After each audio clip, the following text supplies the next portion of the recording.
മക്കളെ good morning. വീണ്ടും ഒരു ഫിസിക്സ് ക്ലാസ് നമ്മുടെ വർക്ക് എനർജി പവറിന്റെ ഏറ്റവും അവസാന ടോപ്പിക്കിലൂടെ കടന്നു പോവുകയാണ്. അവസാന ക്ലാസ്സിൽ നമ്മൾ സംസാരിച്ചത് കൊളീഷനുമായിട്ട് ബന്ധപ്പെട്ടിട്ടാണ്. അപ്പോൾ രണ്ടുതരം കൊളീഷനുകളെ കുറിച്ചാണ് പ്രധാനപ്പെട്ട് ചർച്ച ചെയ്തിട്ടുണ്ടാവുക, ഇലാസ്റ്റിക് കൊളീഷനും ഇൻഇലാസ്റ്റിക് കൊളീഷനും. പക്ഷെ ഇലാസ്റ്റിക് കൊളീഷനും ഇൻഇലാസ്റ്റിക് കൊളീഷനും കൂടാതെ മൂന്നാമത് ഒരു കൊളീഷൻ കൂടിയുണ്ട്, അത് പെർഫെക്റ്റ്ലി ഇൻ ഇലാസ്റ്റിക് കൊളീഷൻ ആകുന്നു. അപ്പൊ മൂന്ന് തരം കൊളീഷനുകളാണ് ശരിക്കുള്ളത്. ഒന്നാമത്തെ കൊളീഷന്റെ പേര് ഇലാസ്റ്റിക് കൊളീഷൻ. ഒരു കൊളീഷൻ ഇലാസ്റ്റിക് കൊളീഷൻ ആകുന്നത് അയാൾ ഇടിക്ക് മുന്നിന് ശേഷവും ഒരു കൊളീഷനിൽ പങ്കെടുക്കുന്ന വസ്തുവിന്റെ മൊമെന്റവും കൈനറ്റിക് എനർജിയും കൺസർവ് ചെയ്യപ്പെടുമ്പോഴാണ് ഇലാസ്റ്റിക് കൊളീഷൻ ആകുന്നത്. ഇൻഇലാസ്റ്റിക് കൊളീഷൻ ആകുന്നത് only momentum is conserve, not the kinetic energy. ഒരു കൊളീഷൻ നടക്കുമ്പോൾ ആ കൊളീഷനിൽ മൊമെന്റം കൺസർവ് ചെയ്യപ്പെടുകയും കൈനറ്റിക് എനർജി കോൺസ്റ്റന്റ് ആവാതിരിക്കുകയും കൺസർവ് ചെയ്യപ്പെടാതിരിക്കുകയും ചെയ്യുമ്പോഴാണ് കൊളീഷൻ എന്തായി മാറുന്നത്, ഇൻഇലാസ്റ്റിക് ആയി മാറുന്നത്. മൂന്നാമത്തെ കൊളീഷന്റെ പേരാണ് perfectly inelastic collision. Perfectly inelastic collision. Perfectly inelastic collision എന്ന് പറഞ്ഞു കഴിഞ്ഞാൽ ഒരു കൊളീഷൻ നടന്നതിന് ശേഷം കൊളീഷന് ശേഷം രണ്ട് വസ്തുക്കളും ഒരുമിച്ച് സഞ്ചരിക്കും, സ്റ്റിക്ക് ടുഗദർ ആൻഡ് മൂവ്. മനസ്സിലായി? അതായത് രണ്ട് വസ്തുക്കൾ സെപ്പറേറ്റ് ആയിട്ട് വന്ന് ഇടിക്കുന്നു, ഇടിക്ക് ശേഷം രണ്ട് വസ്തുക്കളും ഒരു വസ്തുവായിട്ട് സഞ്ചരിച്ചു കഴിഞ്ഞാൽ അതിനെ പെർഫെക്റ്റ്ലി ഇൻഇലാസ്റ്റിക് കൊളീഷൻ എന്ന് പറയുന്നത്. ഫോർ എക്സാമ്പിൾ, ഞാൻ അവിടെ ഒരു വുഡൻ ബ്ലോക്ക് ഞാത്തിയിടുന്നു, ഞാനൊരു തോക്കെടുത്ത് വെടിവെക്കുന്നു. വെടിയുണ്ട പോയിട്ട് എന്ത് ചെയ്യുന്നു, നേരെ പോയി വുഡൻ ബ്ലോക്കിൽ ഇടിക്കുന്നു. വുഡൻ ബ്ലോക്കിന്റെ ഉള്ളിലേക്ക് വെടിയുണ്ടത്ത് പറഞ്ഞ് കയറി വെടിയുണ്ട വുഡൻ ബ്ലോക്കിനകത്ത് ഇരിക്കുന്നു. എന്നിട്ട് വെടിയുണ്ടയും ബ്ലോക്കും വുഡൻ ബ്ലോക്കും ഒരുമിച്ച് ട്രാവൽ ചെയ്യുകയാണെങ്കിൽ നമുക്കതിനെ എന്തെന്ന് പറയാം പെർഫെക്റ്റ്ലി ഇൻഇലാസ്റ്റിക് കൊളീഷൻ എന്ന് പറയാം. ഞാൻ ഒരു മഡിന്റെ ഒരു പീസ് എടുത്തിട്ട്, ചെളിയുടെ ഒരു കട്ട എടുത്തിട്ട് ഞാൻ ചുമരുമ്പേക്ക് ഒറ്റ ഏറെറിഞ്ഞു. മനസ്സിലായി? ഒറ്റ ഏറെറിഞ്ഞപ്പോ ആ ചെളിക്കട്ട പോയിട്ട് ചുമരുമ്പ് അടിക്കുകയും അവിടെ ഒട്ട് പിടിച്ചിരിക്കുകയും ചെയ്തു. അതും എന്തെന്നെയാണ് പെർഫെക്റ്റ്ലി ഇൻഇലാസ്റ്റിക് കൊളീഷൻ ആണ്. അപ്പൊ ഒരു കൊളീഷൻ പെർഫെക്റ്റ്ലി ഇൻഇലാസ്റ്റിക് കൊളീഷൻ ആകുന്നത് എപ്പോഴാണ്? കൊളീഷന് ശേഷം രണ്ട് വസ്തുക്കളും ഒരുമിച്ച് ട്രാവൽ ചെയ്യുക. അപ്പോഴാണ് നമ്മൾ കൊളീഷനെ എന്തായി പറയുന്നത്, പെർഫെക്റ്റ്ലി ഇൻഇലാസ്റ്റിക് കൊളീഷൻ എന്ന് പറയുന്നത്. അപ്പൊ കൊളീഷൻ എത്ര വിധമുണ്ട്? 3 വിധമുണ്ട്. ഒന്നാമത്തെ കൊളീഷന്റെ പേര് ഇലാസ്റ്റിക് കൊളീഷൻ, അതെന്താണെന്ന് നിങ്ങൾക്കറിയാം. രണ്ടാമത്തെ കൊളീഷന്റെ പേര് ഇൻഇലാസ്റ്റിക് കൊളീഷൻ, അത് നിങ്ങൾക്ക് എന്താണെന്ന് അറിയാം.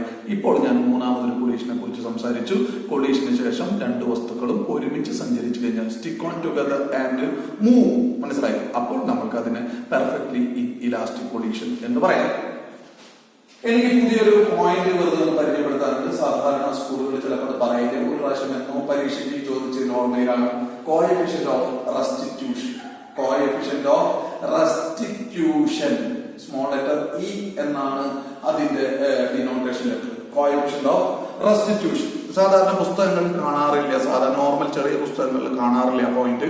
പക്ഷെ ഒരിക്കൽ പരീക്ഷയ്ക്ക് ചോദിച്ചു, അതുകൊണ്ടാണ് നമ്മൾ ആ പോയിന്റ് സംസാരിക്കാൻ ഉദ്ദേശിക്കുന്നത്. നിങ്ങൾ ഗൂഗിളിലൊക്കെ കോഎഫിഷ്യന്റ് ഓഫ് റെസ്റ്റിറ്റ്യൂഷൻ എഴുതിയിട്ട് സെർച്ച് ചെയ്ത് കഴിഞ്ഞാൽ നിങ്ങൾക്ക് ചെറുതായിട്ടൊക്കെ വായിച്ചു കഴിഞ്ഞാൽ ചില കാര്യങ്ങൾ മനസ്സിലാവും. എനിക്ക് മനസ്സിലായ കാര്യം ഞാൻ പറയാം. Coefficient of restitution is the ratio between relative velocity after collision to the relative velocity before collision.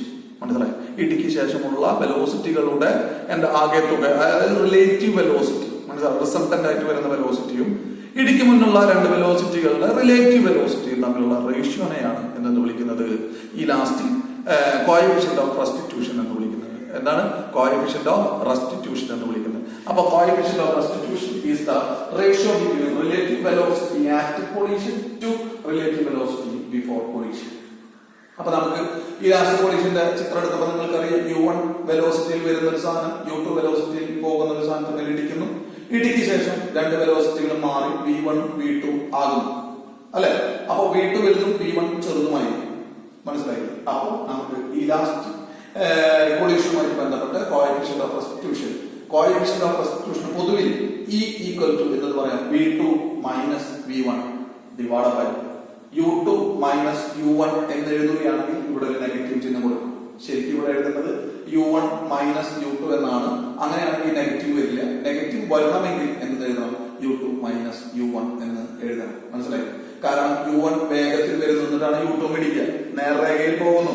m1 മാസുള്ള u1 വേഗതയുള്ള M2 മാസമുള്ള U2 വേഗമുള്ള വസ്തുവിനെ ഇടിക്കണമെങ്കിൽ ബാക്കി വരുന്ന ആൾ വലുതായിരിക്കണം. ശരിയല്ലേ?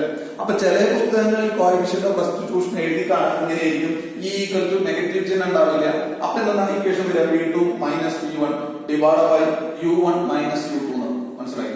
U2 മൈനസ് U1 എന്ന് എഴുതണമെങ്കിൽ നെഗറ്റീവ് ചിഹ്നം പുറത്തെടുത്തുണ്ടാവണം. അതുകൊണ്ട് ഞാൻ കോഎഫിഷ്യന്റ് ഓഫ് സബ്സ്റ്റിറ്റ്യൂഷൻ ഞാൻ പരിചയപ്പെടുത്തുന്നത് 2ൽ നിന്ന് 1 സബ്ട്രാക്ട് ചെയ്യുക എന്നുള്ള രൂപത്തിലാണ്. അതുകൊണ്ട് ഇവിടെ നെഗറ്റീവ് ചിഹ്നം വരും. ശ്രദ്ധിക്കുക, coefficient of substitution equal to minus of V2 minus V1 divide by U2 minus U1. അപ്പൊ നമുക്ക് ഓർത്തെടുക്കാൻ എളുപ്പമുണ്ട്. മനസ്സിലായില്ലേ? ചില പുസ്തകങ്ങൾ നോക്കി കഴിഞ്ഞാൽ നെഗറ്റീവ് കാണില്ല. അപ്പൊ നിങ്ങൾ ഡിനോമിനേറ്ററിൽ ശ്രദ്ധിക്കുക, അവിടെ U1 മൈനസ് U2 എന്നായിരിക്കും കേട്ടോ. കാരണം U1 വലുതും U2 ചെറുതുമാണ് കേട്ടോ. പക്ഷെ ഞാൻ പരിചയപ്പെടുത്തുന്ന കോഎഫിഷ്യന്റ് ഓഫ് സബ്സ്റ്റിറ്റ്യൂഷൻ ഈൽ എന്തുണ്ടാവും? മൈനസ്. അപ്പൊ നമുക്ക് സുഖമാണ്, 2ൽ നിന്ന് 1 കുറയ്ക്കുക എന്ന് ഓർത്ത് വെച്ചാൽ മതി. V2 minus V1 divide by U2 minus U1. ഇനി കോഎഫിഷ്യന്റ് ഓഫ് സബ്സ്റ്റിറ്റ്യൂഷൻ കണ്ടുപിടിക്കുന്നതിന്റെ ഗുണം എന്താ? കോഎഫിഷ്യന്റ് ഓഫ് സബ്സ്റ്റിറ്റ്യൂഷന്റെ വാല്യൂ കാൽക്കുലേറ്റ് ചെയ്യുമ്പോൾ നിങ്ങൾക്ക് 1 എന്ന് ഉത്തരം കിട്ടി എന്നിരിക്കട്ടെ. അങ്ങനെയാണെങ്കിൽ ഇലാസ്റ്റിക് കൊളീഷൻ കൊളീഷൻ എന്തായിരിക്കും? ഇലാസ്റ്റിക് ആയിരിക്കും. പെർഫെക്റ്റ് ഇലാസ്റ്റിക് കൊളീഷൻ ആയിരിക്കും. മനസ്സിലായി? അപ്പൊ കോഎഫിഷ്യന്റ് ഓഫ് സബ്സ്റ്റിറ്റ്യൂഷൻ കണ്ടുപിടിക്കുന്നത് ഗുണമുണ്ട് അല്ലെ? ഈന്റെ വില നിങ്ങൾക്ക് 1 കിട്ടുകയാണെങ്കിൽ നിങ്ങൾക്ക് ആ കൊളീഷൻ ഏത് ടൈപ്പാണെന്ന് മനസ്സിലാക്കാം. പെർഫെക്റ്റ് ഇലാസ്റ്റിക് ആണെന്ന് മനസ്സിലാക്കാം. ഈന്റെ വില 1നേക്കാൾ ചെറുതാണ് എന്ന് വിചാരിക്കുക. 1 മുതൽ 0 വരെയുള്ള വാല്യൂ ആണെന്നെങ്കിൽ നമുക്ക് ആ കൊളീഷൻ എന്താണെന്ന് മനസ്സിലാക്കാം. ഇലാസ്റ്റിക് കൊളീഷൻ ആണെന്ന് മനസ്സിലാക്കാം. ഈന്റെ വില 0 ആണെങ്കിൽ പെർഫെക്റ്റ്ലി ഇലാസ്റ്റിക് കൊളീഷൻ ആണെന്ന് മനസ്സിലാക്കാം. അപ്പൊ കോഎഫിഷ്യന്റ് ഓഫ് സബ്സ്റ്റിറ്റ്യൂഷൻ എന്ത്, അതിന്റെ അഡ്വാൻറ്റേജ് എന്ത് എന്ന് 2 മാർക്കിന് ചോദ്യം ചോദിക്കുകയാണെങ്കിൽ നിങ്ങൾക്ക് എഴുതാൻ പറ്റും അല്ലെ? കോഎഫിഷ്യന്റ് ഓഫ് സബ്സ്റ്റിറ്റ്യൂഷൻ എന്ന് പറഞ്ഞു കഴിഞ്ഞാൽ ഒരു റേഷ്യോ ആണ്. Relative velocity after collision to relative velocity before collision അല്ലെ? ഈ ഈക്വൽ ടു എന്തെന്ന് എഴുതാം?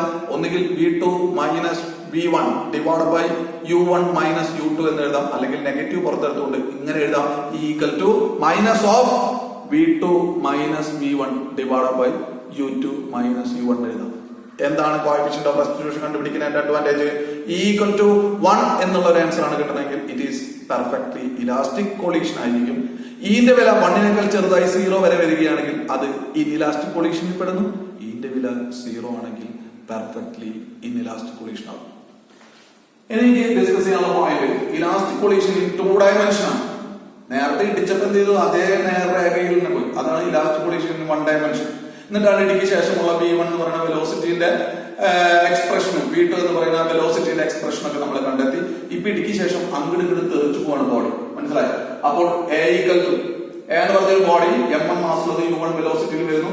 B എന്ന് പറഞ്ഞ ഒരു ബോഡി M2 മാസുള്ള U2 വെലോസിറ്റിയിൽ സഞ്ചരിക്കുന്നു. ഇടിച്ചതിന് ശേഷം A അങ്ങോട്ടേക്കും B ഇങ്ങോട്ടേക്കും പോയി ആംഗിൾ ഉണ്ടാക്കി സഞ്ചരിച്ചു. ഇതാണ് X ആക്സിസ്. അതിൽ നിന്ന് ആംഗിൾ ഉണ്ടാക്കി സഞ്ചരിച്ചു. മനസ്സിലായോ? അപ്പൊ θ1 A ഉണ്ടാക്കുന്ന ആംഗിൾ θ1 ആണ്. മനസ്സിലായി? B ഉണ്ടാക്കുന്ന ആംഗിൾ θ2 ആണ്. അപ്പോ ഇങ്ങോട്ടേക്ക് പോകുന്നു θ1, ഇങ്ങോട്ടേക്ക് പോകുന്നു θ2, ഇങ്ങോട്ടേക്ക് പോകുന്നു θ1, ഇങ്ങോട്ടേക്ക് പോകുന്നു θ2. അപ്പൊ നമുക്കൊരു കാര്യം ചെയ്യാം. മൊമെന്റത്തിന് നമുക്കൊന്ന് എന്ത് ചെയ്യാം? Component of resolution of vector വെച്ചിട്ട് നമുക്കൊന്ന് ഒടിക്കാം. Component of resolution of vector വെച്ചിട്ട് ഒടിക്കാം. ആംഗിളിന്റെ അടുത്ത് കൊടുത്ത് ഓടിക്കുന്ന ആളുടെ കോസ്, അകലെ കൊടുത്ത് ഓടിക്കുന്ന ആളുടെ സൈൻ. അപ്പൊ മൊമെന്റ് ആണ് എനിക്ക് ഒടിക്കേണ്ടത്. മൊമെന്റ് ആണ് എനിക്ക് സ്പ്ലിറ്റ് ചെയ്ത് X axis Y axis component ആയിട്ട് കിട്ടേണ്ടത്. അപ്പൊ മൊമെന്റ് എന്ന് പറഞ്ഞാൽ മാസിന്റെ വെലോസിറ്റി അല്ലെ? അപ്പൊ M1 V1 ആംഗിളിന്റെ അടുത്ത് കൊടുത്താൽ ഓടിക്കുന്ന ആളുടെ കോസ്. അപ്പോൾ M1 V1 കോസ് θ1, ഇങ്ങോട്ടേക്ക് ഓടിക്കുമ്പോൾ M1 V1 സൈൻ θ1.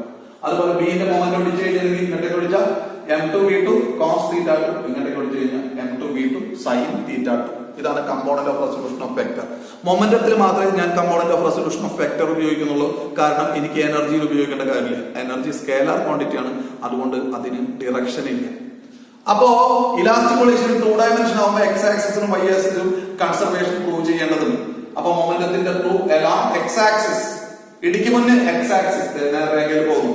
അപ്പോൾ momentum M1 U1 plus M2 U2 equal to ഇടി കഴിഞ്ഞാൽ X ആക്സിസിലല്ല Y ആക്സിസിലല്ല പോയ ആംഗിൾ ഉണ്ടാക്കിയിട്ട് പോയത്. അപ്പൊ കമ്പോണന്റ് ഓഫ് റെസൊല്യൂഷൻ വെച്ചിട്ട് ഞാൻ X-ലേക്കും Y-ലേക്കും കമ്പോണന്റുകൾ ഉണ്ട്. അപ്പൊ X-ലുള്ള കമ്പോണന്റ് ആണ് മൊമെന്റത്തിന്റെ എടുക്കുന്നത്.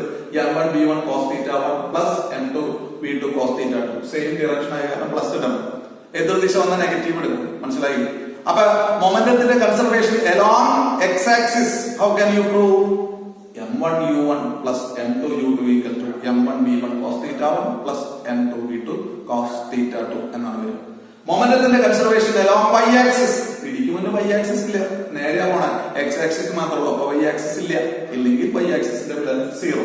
അപ്പൊ മൊമെന്റം along Y axis 0 before collision is equal to after കൊളീഷനിൽ ഈ ആക്സിസിൽ മൊമെന്റ് ഉണ്ട് m1 v1 sin theta 1 മേളിലേക്ക് m2 v2 sin theta 2 താഴത്തേക്ക് മേളിലേക്കുള്ള പോസിറ്റീവ് ആയിട്ട് എടുത്താൽ താഴത്തേക്കുള്ള നെഗറ്റീവ് ആയിട്ട് എടുക്കണം അപ്പൊ എന്താ വരിക 0 is equal to m1 v1 sin theta 1 plus താഴത്തേക്കുള്ള നെഗറ്റീവ് ആയിട്ട് എടുത്തു കഴിഞ്ഞാൽ minus m2 v2 sin theta 2 അപ്പൊ ശരിക്കും നെഗറ്റീവ് ആക്കിയിട്ടാണ് പറയേണ്ടത് 0 is equal to m1 v1 sin theta 1 minus m2 v2 sin theta 2 എന്നാണ് പറയുന്നത് കൈനറ്റിക് എനർജിക്ക് എക്സും ഇല്ല വൈയും ഇല്ല പറ്റത്തുള്ളൂ കാരണം സ്കെയിലർ ക്വാണ്ടിറ്റി ആണ് അപ്പൊ നമ്മൾ നേരത്തെ പറഞ്ഞ പോലെ half m1 u1 square plus half m2 u2 square is equal to half m1 v1 square plus half m2 v2 square ഇത്രയാണ് നമുക്ക് ആ ചാപ്റ്ററിൽ ഡിസ്കസ് ചെയ്യാനുള്ളത് അതിന്റെ അഡീഷണൽ ക്വസ്റ്റ്യൻസ് ഒക്കെ ഞാൻ ഇനി ഗ്രൂപ്പിൽ ഇടും കണക്ക് ചെയ്യേണ്ട കാര്യങ്ങളൊക്കെ ഒരു 3-4 പ്രോബ്ലം ഞാൻ കണക്ക് ചെയ്തതിനു ശേഷം അത് ഗ്രൂപ്പിലിടും അത് നിങ്ങൾ എഴുതിയെടുക്കുക ഇത്രയാണ് നമ്മൾ തിയററ്റിക്കൽ പാർട്ടിൽ വർക്ക് എനർജി പവറിൽ